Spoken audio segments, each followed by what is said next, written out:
Welcome to Daily English Dialogues channel, where we dive deep into the knowledge you need to become truly well-informed. Our mission today, well, it's really laser focused on you, the learner, especially if you're aiming for that kind of English mastery that, goes way beyond just textbook stuff. We're undertaking a really fascinating deep dive today into the dynamic landscape of modern English. We'll be looking specifically at the kind of advanced vocabulary, the idioms, and even the conversational structures that really define how we communicate now, especially in this digital age. Our goal isn't just about defining words, it's about enhancing your lexical richness, your cultural competence, basically helping you sound truly contemporary when you speak English. Yeah, and our sources today are pretty broad. We're blending like this super dynamic list of idioms that have sprung up from social media culture, with some pretty serious academic research looking at how technology is fundamentally changing English as a foreign language instruction, EFL. So we'll be unpacking not just what people are saying online or in the workplace, but digging into the profound why behind these really rapid shifts in how we talk. We'll analyze how digital platforms kind of compel us to invent new ways to, well, build rapport and show emotion. Okay, let's get into it. Okay. What's really fascinating here, I think, is how technology doesn't just, sprinkle a few new terms into our language. It's systematically revolutionizing our shared vocabulary, both professionally and just conversationally. And the speed of it all is it's breathtaking, really. I mean, think about words like selfie or screen time. These quantify new behaviors, culturally significant ones they didn't exist 20 years ago. So language is adapting almost in real time, you see, to fit these new ways we interact. Absolutely. And for those of you listening who operate in, let's say, professional fields, tech, academia, incorporating a specific set of these advanced idioms related to innovation, it's paramount. These are sort of the verbal shortcuts. They signal that you understand the pace of modern progress, that you have strategic insight. It's about sounding fluent in the now. Right. Let's start with maybe one of the biggest compliments you can give something new, describing the latest, most advanced innovation as cutting edge. And it's not just a synonym for new, is it? It suggests something more, like superior quality. Often implies, special research or design that sets a new standard. Exactly. If you're pitching a product saying it uses cutting-edge algorithms, that immediately bumps up its perceived value. But, and this is key for you as a speaker, you have to recognize it's temporary, right? Yesterday's cutting-edge drone is probably today's standard model. Precisely. And the credibility of your professional judgment really rests on being able to tell the difference between true innovation and just, an improvement. So if a person or maybe a team or a company is described as being ahead of the curve, what you're saying is they have foresight. They're demonstrably more advanced, more innovative than others in their field. And usually that's because of strategic planning, maybe some calculated risks. It suggests anticipation, not just performance. Okay, then you get into the really big stuff, the game changer. Mm-hmm. A game changer is an innovation that fundamentally shifts the whole environment. Commercial, social, whatever it is. Think about Netflix moving from DVDs to streaming. That wasn't just an improvement, it totally changed how everyone consumed media. It's a high-stakes term, though. Yeah, you can't just throw it around lightly. Yeah. If you use it professionally, you're setting a huge expectation, like revolution-level expectation. Exactly. And that idea is really tightly linked to disruptive technology. We hear this phrase all the time, don't we? Especially in finance news. Definitely. These are innovations that just fundamentally upend existing industries. Think about electric vehicles. That's disruptive because it challenges not just the car makers, but the whole infrastructure built around gasoline, service stations, mechanics, the whole lot. It forces the established players to adapt or, fail. So how do teams actually achieve that level of disruption? What's the process? Often, they have to commit to pushing the envelope. I love that idiom. It just perfectly captures that sense of intellectual bravery, testing the absolute limits of what's possible or maybe even what's acceptable in technology or innovation. It's about refusing to settle for the status quo. It implies working outside the usual parameters. Often means higher risk, sure, but potentially much higher reward. And that kind of intellectual freedom, it often starts right at the beginning, doesn't it? Yeah. In the concept phase, where people are encouraged towards blue sky thinking. That's such a powerful phrase, especially for brainstorming. It refers to those innovative, really unconventional ideas proposed without worrying about practical limits, at least initially. Right. When you tell a team, okay, let's use some blue sky thinking here, you're basically signaling that no idea is too wild. Nothing's off the table at this crucial early stage. So all these tech shifts, They're creating new ways of talking about tech, but also new ways of talking about people in relation to tech. Absolutely. We need terms to classify people's relationship with it. We identify someone who's really knowledgeable and skilled in using tech effectively as tech savvy. Now, that's a skill set, right? You can learn it, you can acquire it, but that's critically different from being a digital native. Okay, explain that difference. That seems important. Well, a digital native is generally defined by generation. We're talking millennials, maybe younger groups, someone who grew up completely immersed in digital technology. For them, interacting with devices is just second nature. Now, a digital native is very often tech savvy, obviously, but tech savvy person isn't necessarily a digital native. They might have just worked really hard to learn the skills later in life, and that distinction, it matters a lot, especially in things like hiring or putting teams together. That makes sense. And finally, just one more for this section, a really great strategic phrase, especially in business, for managing timelines and expectations in the pipeline. When you say a project or maybe a software update is in the pipeline, what does that signal? It signals it's actively being developed or it's planned for the future. It's a way to manage interest, maybe from investors or customers. It promises something significant is coming, but without locking you into an immediate concrete delivery date. It suggests momentum, progress, without specifying exactly when it'll be finished. It gives you quite a bit of command in professional conversations, actually. Okay, so that covers the lexicon of professional innovation. Quite formal strategic language, wouldn't you say? Generally, yes. Right, so now let's pivot. Let's see how language behaves when it's more spontaneous, maybe highly emotional, and really focused on how we present ourselves. This is where we dive into the really rapid, nuanced language of the social sphere, social media English. Yeah, and what's fascinating here is how this sort of specialized language, the vernacular from platforms like Instagram, TikTok, Twitter, it introduces idioms that perfectly capture the peculiar dynamics of digital culture. You know, online performance, accountability, these expressions, they're now an indispensable part of common everyday English. You hear them everywhere. Let's start by looking at how digital culture affects consumption, performance, and identity. Think about just how we consume content. Our sources pointed out a really vital distinction between simply scrolling through a feed, casually looking at updates, maybe with some control, and binge scrolling. Yeah, that's different. Binge scrolling implies something much more mindless, doesn't it? Hours-long consumption, often losing track of time completely.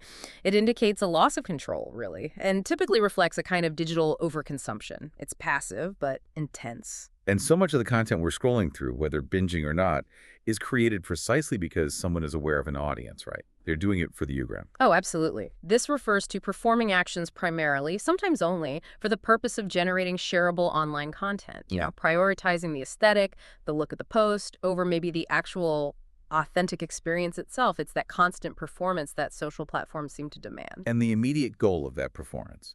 Often it's to portray this idea of living your best life. Right. Showcasing an ideal, successful, happy lifestyle. And while it sounds positive on the surface, linguistically, it really signifies the curated nature of social media. It's the highlight reel, isn't it? Rarely the messy behind-the-scenes stuff. And it's often driven by this pressure to project success and happiness. But critically, not everyone actually participates in this performance, do they? Many users just lurk. That's right. A lurker is someone who browses social media content but without actively engaging. So no liking, no commenting, no posting. They're passive participants just quietly observing the digital culture. And our sources suggest this behavior is often driven by a desire to stay informed, but without inviting the pressures or the scrutiny that comes with active engagement. That makes sense. It's like wanting to watch the party without having to dance. Kind of, yeah. And this brings up this really fascinating issue of segmented digital identity. You have the main account. That's your primary public profile, carefully curated for everyone to see. But then contrast that with a Finsta. That's clever slang, right? A blend of fake and Insta. It denotes a private, often much more honest Instagram account, usually shared only with a small, trusted circle of friends. And this is it's a crucial linguistic survival mechanism in a way. It's carving out an authentic space when your main profile is basically dedicated to performance. And these platforms, they don't just affect how we present ourselves, they actively shape what we even see. You mentioned the filter bubble. That's the algorithmic reinforcement. It limits diverse opinions because it keeps showing users content similar to what they've already liked or engaged with.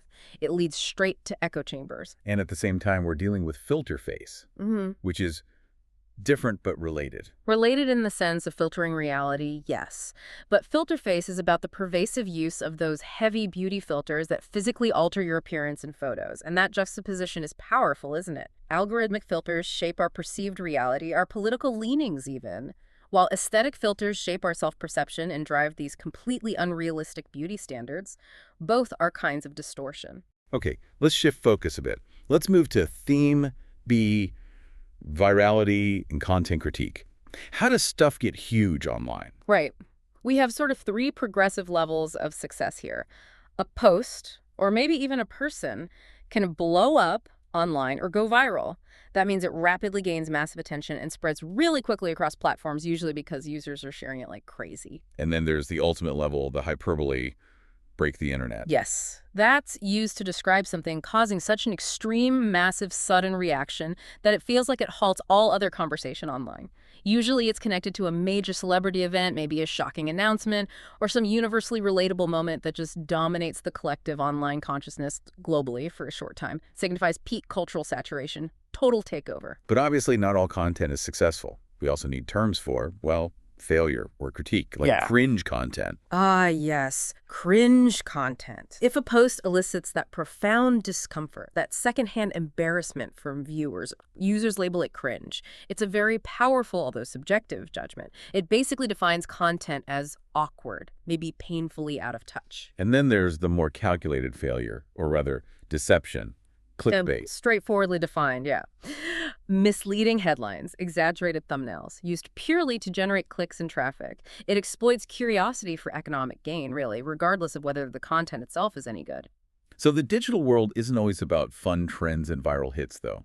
Theme C, digital conflict and accountability. This raises some really important societal questions, and the language around it is crucial. We often discuss cancel culture. Which is generally understood as the public shaming or maybe an organized boycotting of a person or sometimes a company due to perceived offensive actions or statements. But there's debate around it, isn't there? Is its goal fundamentally about accountability? Or, as some research suggests, is it sometimes more about group performance, signaling virtue? Right. Almost like doing it for the aerogram, but for political righteousness. That's a really critical distinction to make, and the motivations can be complex. But regardless of the why, cancel culture certainly functions as a mechanism of online accountability, using collective social pressure. Now, when someone who's targeted by this criticism responds really sharply or wittily, maybe effectively pushes back, they clap back. Ah, the clapback. Exactly. That term defines a successful, often defensive retort against insults or criticism. It really highlights the dynamic, almost gladiatorial nature of a lot of online debate. And then there's the less direct approach to criticism. Right. That would be throw shade. This means subtly criticizing someone, often using indirect negative comments or maybe passive aggression. It actually requires a pretty high level of cultural competence to pick up on because the criticism is veiled.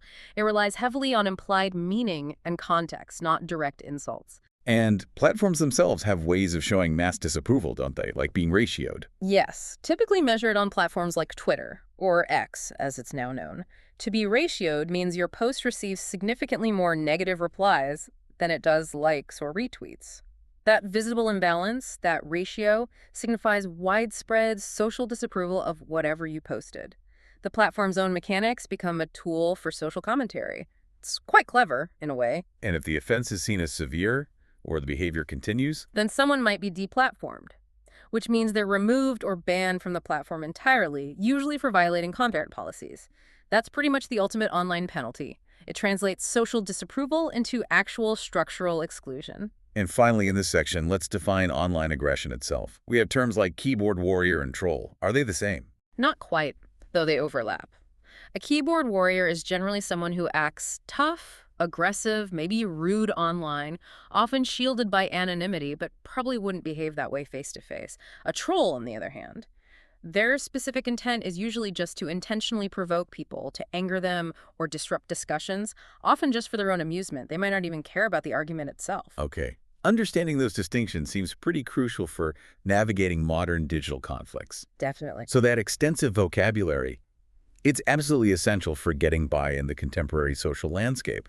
But, achieving genuine, robust fluency, that means mastering timeless expressions, too, the ones that transcend any single platform. These traditional idioms, they provide that crucial emotional depth, that nuance that often can't be literally translated. They make your English sound much more naturally sophisticated. Exactly. It's about having both toolkits. Right. Let's focus now on some idioms of fatigue and emotion. Really common stuff. If you're just completely wiped out, physically or mentally, maybe after pulling an all-nighter studying, you simply say, I'm beat. Yeah, it's so concise, isn't it? And highly common. It expresses that deep exhaustion, suggesting you've just been utterly drained of energy. And when boredom really sets in, you might say you're bored to death. The use of death there just acts as a powerful intensifier. You're not just a little bored, you are completely, utterly drained of interest. Similarly, if you're feeling sad, experiencing a moment of gloom, you might say you feel blue. And our sources mention this. The color blue has this historical link to melancholy, maybe rain. It's a classic piece of linguistic heritage, still used universally. Yeah, that's a great example. Now, what if someone or something is just constantly irritating you? Then they get on one's nerves. That expression indicates a persistent annoyance, something that rises to the level of being a real distraction, often used informally to complain about minor but repeated irritations. Okay, and one more in this category. For describing someone whose main hobby is just excessive sedentary TV watching. The classic couch potato. Instantly relatable, isn't it? And slightly humorous. Everyone knows what a couch potato is. Okay, let's switch gears slightly. Let's turn to idioms of decision and determination. These are really vital in both professional and personal life. If a quick choice is needed, the imperative is to make up one's mind. Right. It urges a decision, often signaling impatience or maybe that a deadline is looming. Exactly. And when a project is done, or maybe just the working day is finally over, you formally announce, let's call it a day. That idiom is so widely used across professional contexts. It indicates the complete end of work for that period. It's a clean break, often used when a long task is finally finished. Now, expressing bravery or courage, facing something difficult. You have the guts. This expression implies a strong inner resolve, real psychological fortitude. And it contrasts really sharply with that informal, slightly juvenile insult of calling someone a chicken if they're showing fear or cowardice. Knowing when to use the more formal courage versus the conversational guts, that's key to nuanced communication. Good point. And what about when persistence just runs out? When you have to admit defeat or quit something tough? Then you throw in the towel. Which is a wonderful phrase, isn't it? Rooted in boxing history. The coach signals surrender by literally throwing a towel into the ring. Now, it's just universally understood as giving up on a long or taxing endeavor. It can carry a slight feeling of regret, maybe, or sometimes just relief. And finally, one of the most optimistic professional idioms, I think. Get your foot in the door. Yes, it refers to successfully getting that initial entry-level position, maybe an internship, that promises future opportunities. It recognizes that the initial breakthrough, no matter how small it seems, is often the most crucial step towards career advancement. It speaks to momentum, future potential. It's all about getting started. Okay, so we've covered professional tech talk, social media slang, timeless idioms. Now let's try to connect all these shifts to the bigger picture. You mentioned academic research earlier. Yes, academic research really confirms that technology isn't just changing what we say, but it's profoundly influencing how we learn and communicate in English too. EFL, instruction English as a foreign language, has adapted dramatically. Instructors now widely use technology like video conferencing, email correspondence, even controlled social media interactions to teach speaking. It's a big move away from some of the older, more traditional classroom methods. In this tech integration, does it actually yield measurable benefits for students learning to speak English? Oh, absolutely. Substantial, measurable benefits. Crucially, communicating through a digital channel, especially maybe early on in the learning process, it helps build rapport between students and instructors. And very importantly, it seems to effectively ease anxiety and apprehension about speaking. That barrier of the screen can make students feel less intimidated because the channel doesn't demand that constant, high-pressure, face-to-face performance. That makes intuitive sense, a bit less on the spot. Exactly. And this digital buffer, it's also key to developing fluency and accuracy. Our sources noted that digital communication gives students valuable time to think first what we are to utter. That little bit of extra processing time allows students to minimize errors, maybe self-correct before they actually speak or type. It permits them to, as one study put it, correct my own speech difficulty before it's transmitted. And that ultimately leads to higher fluency and accuracy when they finally do speak. And all these benefits together, they translate into significantly boosted confidence for oral performance. Students feel safer practicing. Okay, this is fascinating. It links directly back to how we all communicate online every day, even native speakers. Precisely. And this is where the linguistic science gets really interesting for your daily online communication. Let's look closely at a very nuanced finding about discourse markers, DMs, in computer-mediated communication, CMC. Now, DMs, these are those small, seemingly insignificant words like, well, okay, yeah, right. But they're basically the scaffolding of natural conversation. They signal connection, emotional stance, rapport. Yeah, we use them constantly in face-to-face chat, often without even thinking. And they're usually accompanied by like a nod or a smile or some kind of gesture. But what happens online when all those nonverbal cues just disappear? Well, a detailed study compared synchronous voice-based online English classes to traditional face-to-face classes, focusing on upper intermediate EFL learners. And it revealed something dramatic. The frequency of interpersonal DMs, the ones used specifically to manage rapport and connection, was approximately twice as high in the online setting. Twice as high. Wow. What were the numbers? Roughly 9 interpersonal DMs per 10 minutes online, compared to about 4.5 DMs in the same time frame face-to-face. 9 versus 4.5. That's a huge jump for words that seem like just conversational glue. So why? Why do online speakers feel compelled to use them so much more often? It's almost like over-communicating these signals. Well, this strongly supports what linguists call the compensation hypothesis. The idea is that the significant increase is basically compensation. It's directly due to the inherent lack of contextual cues in CMC. Think about it. Online, especially voice only, there are no facial expressions to read, no physical gestures, no subtle body language, and often reduced intonation cues to signal things like engagement or agreement. So the speaker has to kind of perform auditory nodding. That's a great way to put it, yes. This absence of nonverbal information basically compels users to resort to a greater quantity and also a greater variety of DMs to explicitly express their interpersonal stance, whether that's agreement, confirmation, solidarity. When you can't see the nodding head or the confirming smile, you have to say it more. You have to over-express confirmation verbally. Which explains why my online work calls are filled with, yep, got it, exactly, totally right, Exactly. It's an auditory reassurance signal. It's all about maintaining that connection when the visual channel is limited or gone. And the study found the sheer diversity of DMs used just to show confirmation and acknowledgement, things like, yes, aha, very good, excellent, that sounds great, was noticeably higher online.